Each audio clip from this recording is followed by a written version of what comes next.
The notification pinged at 2:13 a.m. on a Tuesday. Not a text, not an email. It was a transaction alert from our joint credit card, $387 at the Monarch Hotel downtown, a boutique place I'd never heard of. My wife was supposed to be at a nursing conference in Dallas. Dallas is 200 miles from Austin. The Monarch Hotel is 6 blocks from our house. I sat up in bed, staring at the screen until the glow burned into my retinas. 12 years with the Bureau taught me that anomalies don't lie. People lie, numbers don't. I pulled up the full statement and started scrolling. There it was, a pattern I'd missed because I wasn't looking for it. 3 months of charges at restaurants we never went to together. Uber rides at hours when she should have been sleeping. A $240 purchase at a lingerie store she'd never mentioned. Each charge small enough to ignore. Together they told a story that made my stomach turn. My name is Marcus, and until that moment, I believed I had a solid marriage. 14 years, a son named Caleb, 7 years old, who thought his dad was a superhero because I used to catch bad guys for a living. I'd left the FBI's Financial Crimes Unit 3 years ago to start my own cybersecurity firm, and business was good. My wife was a nurse practitioner pulling 6 figures at one of the top hospitals in Austin. On paper, we were the American dream. At 2:13 a.m., the dream cracked open like an egg. I didn't confront her. 12 years of investigating white-collar criminals taught me the most important rule: never let the target know you're watching. When she came home Thursday evening, kissing my cheek and complaining about a boring conference, I smiled and asked if she'd learned anything useful. She said the keynote on pediatric trauma protocols was fascinating. I nodded, already knowing she'd never set foot in Dallas. That weekend, while she took Caleb to soccer practice, I cloned her phone. It took 11 minutes. The text hit me like a freight train. His name was Cole Barrett, senior partner at Whitfield & Gage, one of the biggest law firms in Texas. The messages went back 5 months. Some were logistical times, places, hotel room numbers. Others were intimate enough to make me close my eyes and breathe through my nose like I was back at Quantico, learning to control my pulse before entering a hostile building. But the worst messages weren't romantic. They were strategic. Marcus doesn't suspect anything. He's too busy with his little computer business to notice. Once we file, my attorney says we can freeze his accounts within 48 hours. He won't even see it coming. The PTSD angle is our ace. His old supervisor at the Bureau will confirm the stress leave. We spin that into instability, and the custody judge will hand me everything. I never took stress leave for PTSD. I took 3 weeks off after a case where I tracked a money laundering ring connected to a cartel, and my identity was compromised. The Bureau relocated us temporarily. It was precautionary, not psychological. But in the hands of a good lawyer, precautionary becomes problematic, and problematic becomes dangerous. Cole Barrett wasn't just sleeping with my wife. He was engineering my destruction, using his legal expertise to craft a divorce strategy that would strip me of my business, my assets, and my son. All while billing her for the privilege. I found receipts for $15,000 in consulting fees she'd paid from a savings account I didn't know existed. I spent the next 2 weeks building my case the way I'd built federal investigations, methodically, dispassionately, with redundant backups and airtight chain of custody. Motion-activated cameras in the house, small enough to hide inside a smoke detector. GPS tracker in her car, the same model we used at the Bureau for surveillance ops. A keystroke logger on her laptop that captured every email, every search query, every late-night conversation with the man who was planning to steal my life. The intelligence confirmed everything and revealed something worse. Cole wasn't just a lawyer sleeping with a client's wife. He'd done this before. I found 3 other cases where he'd represented women in divorces against wealthy husbands, started affairs during the proceedings, and walked away with a cut of the settlement. His specialty was targeting marriages where the husband had high-value businesses and the wife had enough resentment to be manipulated. My wife was his 4th target. I needed an ally, someone close enough to their operation to gather evidence from the inside. And I found one in the last person I expected: Cole's younger brother, Travis. Travis Barrett was everything Cole wasn't. Where Cole wore $3,000 suits and drove a Maserati, Travis managed a struggling landscaping business and drove a truck with 180,000 miles on it. Their father had left a $2 million estate when he died, and Cole, as executor, had somehow reduced Travis's share to nothing through creative accounting and legal maneuvering. Travis had been waiting 5 years for a chance to even the score. I tracked him down at a job site in Round Rock, cutting hedges for a strip mall. He looked at me like I was serving papers. "Whatever Cole told you, I don't want any part of it," he said before I could speak. "Cole didn't send me. Cole is sleeping with my wife and planning to steal my company. I need your help to stop him." Travis set down his hedge trimmer. "Buy me a beer, and I'm listening." Over 2 pints at a dive bar that smelled like sawdust and regret, I laid out everything. The texts, the financial scheme, Cole's pattern of targeting married women. Travis's face shifted from skepticism to anger to something that looked like hunger. That sounds exactly like my brother. He did the same thing with the estate. Made it look legal while he robbed me blind. I need someone who can get close to him. Someone he trusts enough to talk freely around. Travis laughed bitterly. He doesn't trust me. He thinks I'm too stupid to be a threat, and that's exactly why he talks freely around me. People say all kinds of things in front of the help. I outlined the plan. Travis would reach out to Cole, swallowing his pride, asking for a loan to save his business. Cole would see it as an opportunity to look generous while keeping his brother under his thumb. While Travis played the grateful sibling, he'd wear a wire and document everything Cole said about his schemes, mine and anyone else's. You're asking me to spy on my own brother. I'm asking you to help me protect my son from a man who's done this to at least 3 other families. Travis stared into his beer for a long time. When do we start? The wire paid off within a week. Cole invited Travis to his downtown condo for dinner, a penthouse that cost more than Travis's house and truck combined. After 2 bottles of wine, Cole's ego started leaking like a broken pipe. The web case is going to be my masterpiece, Cole told his brother, using my wife's maiden name since I'd taken her surname in marriage. Her husband thinks he's smart because he worked for the FBI, but federal agents are predictable. They follow rules. I don't. What's the play? Travis asked, keeping his voice casual while the microphone in his collar recorded every word. We establish a pattern of erratic behavior. His wife documents incidents, outbursts, paranoia, drinking, some real, some enhanced. Then we file for emergency custody, citing danger to the child. Once the judge grants temporary custody to the mother, the business assets get frozen pending the divorce. And since I happen to know a forensic accountant who owes me a favor, that forensic audit is going to find irregularities that don't exist yet but will by the time anyone looks. You're going to plant evidence? I'm going to create a narrative. Evidence is just the supporting material. Travis shifted in his seat. And what do you get out of it? Cole smiled the way sharks smile, all teeth, no warmth. 15% of whatever she receives in the settlement, paid as legal consulting fees through an offshore LLC I set up in the Caymans, plus the obvious fringe benefits. He winked. She's very grateful for my guidance. I listened to the recording 3 times, transcribed it, and locked it in a fireproof safe, along with everything else. My evidence file was growing thicker than any case I'd built at the Bureau, but I wasn't ready to move yet. I needed them to commit to something bigger, something a judge couldn't explain away as a misunderstanding.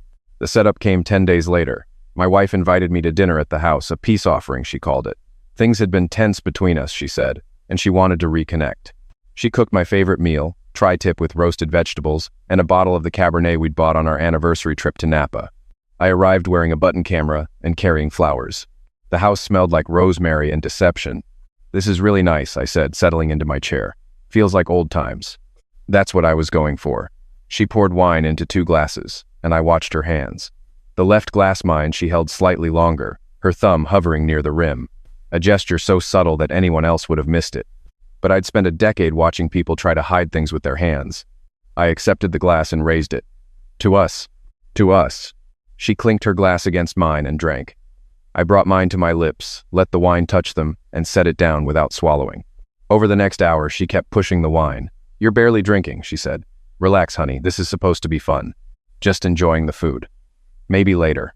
When she went to the kitchen for dessert, I poured my wine into a sample vial I'd hidden in my jacket pocket and replaced it with wine from the bottle. When she came back, I made a show of draining the glass. There we go, she said, smiling with a warmth that almost fooled me. Want me to pour you another? Better not. I've got an early meeting. I drove home to the apartment I'd been renting since she suggested we take some space 3 weeks ago, her idea, orchestrated to give Cole unrestricted access to the house. In the car, I sealed the sample vial and called my contact at a private toxicology lab. Results came back in 36 hours. Alprazolam and Ambien, dissolved in the wine, enough to cause blackout-level disorientation. If I'd drunk that glass, I would have stumbled to my car, maybe crashed on the way home, maybe passed out at the table. Either way, there'd be a medical report showing benzodiazepines in my system, and my wife would have documented evidence that I was self-medicating with prescription drugs supporting the instability narrative Cole had crafted. Instead, I had toxicology proof that she'd drugged me. Another piece in a puzzle that was almost complete. Cole made his move on a Thursday afternoon. I was loading groceries into my truck outside the H-E-B on Lamar when a Maserati pulled into the spot next to me. He stepped out looking like he'd walked off the cover of a men's magazine, tailored suit, designer sunglasses, the kind of confidence that comes from never facing real consequences. Marcus Webb? Do I know you? Cole Barrett. I'm an attorney representing certain interests related to your marriage. My marriage isn't any of your business. He stepped closer, dropping his voice to a register that was probably supposed to be intimidating. Everything about your marriage is my business. I know about the offshore accounts you're hiding. I know about the cash you've been siphoning from your company. And I know that when this divorce goes to court, a judge is going to see exactly the kind of man you really are. I stared at him, keeping my face blank. The parking lot had security cameras mounted on every light pole, and at least a dozen shoppers were within earshot. I don't have offshore accounts. I don't know what you're talking about. Sure you don't. He jabbed a finger at my chest. Here's what's going to happen.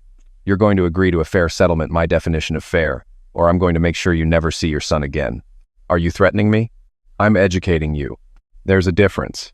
I took a step back, hands open and visible. I think you should leave. He didn't leave. He shoved me. Hard. My back hit the tailgate of my truck, and my bag of groceries spilled across the asphalt. Apples rolled under the car next to us. A jar of pasta sauce shattered. That's for wasting everyone's time, he said. I stayed calm.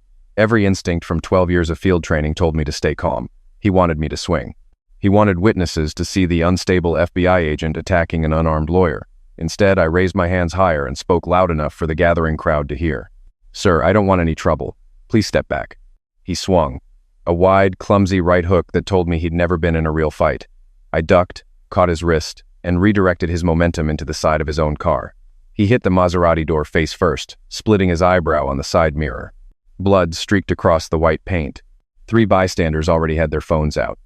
A retired cop buying charcoal 2 spots over was walking toward us with purpose. He attacked me, I said clearly, stepping away with my hands still raised. I only defended myself. Cole scrambled up, blood running into his eye, suit torn at the shoulder. You're dead, Webb. You hear me? You're done. The retired cop positioned himself between us. Both of you stay where you are. I'm calling this in. Cole looked around, suddenly aware of the cameras, the witnesses, the phones recording video. The blood drained from his face faster than it drained from his eyebrow. He got in his Maserati and drove away, tires squealing on the asphalt. The police report was filed within the hour. Security footage showed Cole initiating contact, throwing the first punch, and me responding, with minimal force. His threat to destroy my custody rights was captured on 3 different cell phone videos that hit YouTube by dinner time. My wife called that night, her voice tight with barely controlled panic. What did you do to Cole? Who's Cole? The silence was deafening. He's a colleague. He said you assaulted him. A colleague just happened to find me at the grocery store and threatened to take my son away? That's an interesting colleague. You might want to check his references. She hung up without responding. I sat in my apartment watching Caleb's bedroom light through the window of the house I used to live in and smiled for the first time in weeks. 2 weeks later, she filed for emergency custody. The motion described me as a paranoid former federal agent with untreated PTSD, a history of violent confrontations, and possible substance abuse issues. Cole's firm filed it. He wasn't listed as attorney of record, but his fingerprints were all over the language. The hearing was on a Monday morning. Judge Robert Kendall, a former Marine who'd served 2 tours in Iraq before going to law school. I liked my chances. Their attorney, a polished woman named Diana Cho, presented the case with surgical precision. The confrontation with Cole, carefully edited to start after my defensive move. Alleged incident reports of erratic behavior at home. A statement from a concerned neighbor about late-night arguments. Medical speculation about untreated trauma from my bureau career. My attorney, Frank Reyes, ex-JAG, built like a linebacker, and meaner than a Texas summer, waited patiently until it was our turn. Your Honor, opposing counsel has presented an impressive work of fiction. Let me introduce the facts. He played the unedited parking lot footage, all of it. Cole approaching, threatening, initiating physical contact. 3 cell phone angles confirming my account. The crowd murmured. Then the surveillance recordings. Cole bragging to Travis about creating false narratives, planning to plant fraudulent evidence, describing the scheme to steal my business through a rigged forensic audit. Then the toxicology report. Alprazolam and Ambien in wine my wife had served me. Chain of custody documented. Lab certified. My wife sat at the plaintiff's table looking like someone had pulled the floor out from under her. Her attorney was whispering frantically, flipping through papers she'd never expected to need. Judge Kendall looked at my wife with the expression of a man who'd seen combat and had no patience for people who waged war against their own families. Mrs. Webb, did you put medication in your husband's drink? Her attorney objected. The judge overruled it with a look. He was so stressed. I thought it would help him relax. You thought you'd administer controlled substances to your husband without his knowledge or consent. Is that your testimony? She started crying. The judge didn't soften. Motion for emergency custody is denied. I'm awarding temporary full custody to Mr. Webb, effective immediately. I'm also referring this matter to the district attorney for investigation of aggravated assault by drugging and conspiracy. Counselors, we're done here. Outside the courthouse, my wife cornered me by the parking garage elevator. Mascara tracks on her cheeks, hands trembling. Marcus, please. I never meant for it to go this far, Cole said. Cole said what he needed to say to keep you useful, and you believed him because it was easier than being honest with me. I was unhappy. You were never home. The Bureau took everything from you, and you brought the leftovers to us. So, you decided the answer was to drug me, frame me, and steal our son. She grabbed my arm. I'm pregnant. I looked at her hand on my sleeve, then at her face. How far along? 8 weeks. It's yours, Marcus. I swear it's yours. We'll let DNA determine that. Please don't take everything from me. I made mistakes, but I'm still Caleb's mother. I removed her hand from my arm gently, the way you'd handle something fragile that you no longer wanted to keep. You should have thought about Caleb before you tried to take his father away from him. Cole Barrett's world collapsed faster than his Maserati could drive away from it. The anonymous tip I'd sent to the State Bar of Texas triggered a formal investigation into his pattern of starting affairs with clients' spouses and manipulating divorce proceedings for profit. 3 of his former clients came forward with stories that mirrored mine: married women targeted for their husbands' assets, coached into filing false claims, then discarded once Cole had extracted his percentage. The State Bar suspended his license pending investigation. Without his license, his partnership at Whitfield Engage dissolved overnight. And when forensic accountants, real ones, not the friendly kind Cole had planned to use against me, examined his offshore LLC in the Caymans, they found $4.7 million in unreported income from what amounted to a divorce fraud operation spanning 6 years. Federal charges followed: wire fraud, tax evasion, conspiracy. The same charges I used to file against people when I worked at the Bureau. There was a symmetry to it that felt almost poetic. Travis called me the night Cole was arrested. Federal marshals picked him up at his condo. He was packing a suitcase for the Bahamas. Of course he was. He called me from holding, asked me to bail him out, said family has to stick together. What did you tell him? Travis was quiet for a moment. I told him that's exactly what I was doing. The DNA test came back 3 weeks later. The baby was mine. I sat in Frank's office staring at the results, trying to feel something, anything about bringing another child into this wreckage. Courts are going to consider the pregnancy during sentencing, Frank said. She'll probably get house arrest until the baby's born, then serve whatever time the DA negotiates. How long? With the drugging charge and conspiracy? If she takes a plea, maybe 18 months to 3 years. She cooperates against Cole, could be less. And custody? You'll have full custody of both children.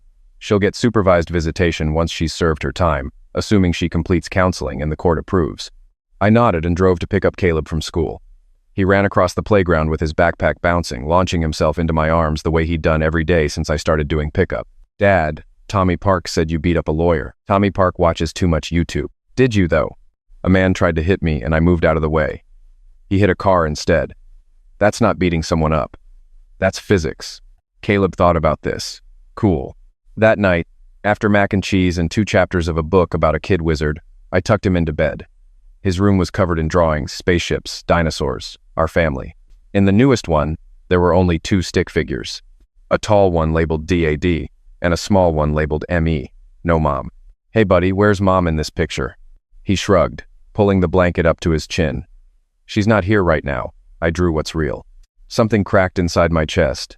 Not dramatically, not loudly, just a quiet fracture in a place I didn't know could still break. Mom made some bad decisions, I said carefully. She's dealing with the consequences, but she still loves you. I know, but you're the one who's here. I kissed his forehead and turned off the light. In the hallway, I leaned against the wall and closed my eyes. 7 years old, and he'd already learned the difference between words and presence, between promises and proof. My wife took a plea deal. 2 years for the drugging charge, concurrent with 18 months for conspiracy. With good behavior, she'd serve about 14 months. The judge allowed house arrest for the final trimester of her pregnancy, monitored by ankle bracelet and weekly check-ins.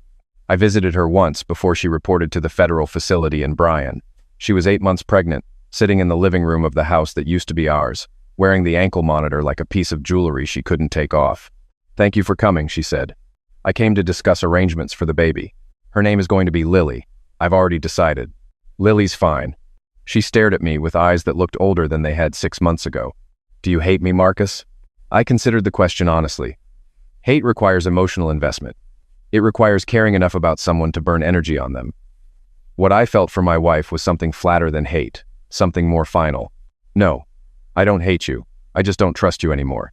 And without trust, there's nothing left to feel. I was manipulated. Cole targeted me. Cole targeted you because you were willing to be targeted. He didn't force you to drug my wine. He didn't hold a gun to your head while you texted lies about my mental health. You made those choices because winning mattered more to you than our family.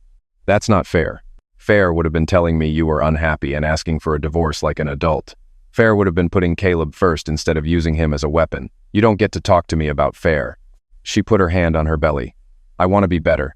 For Lily, for Caleb. I know I have to earn that. Then earn it. One day at a time. Starting with serving your sentence without making excuses. Lily was born on a rainy Tuesday in March.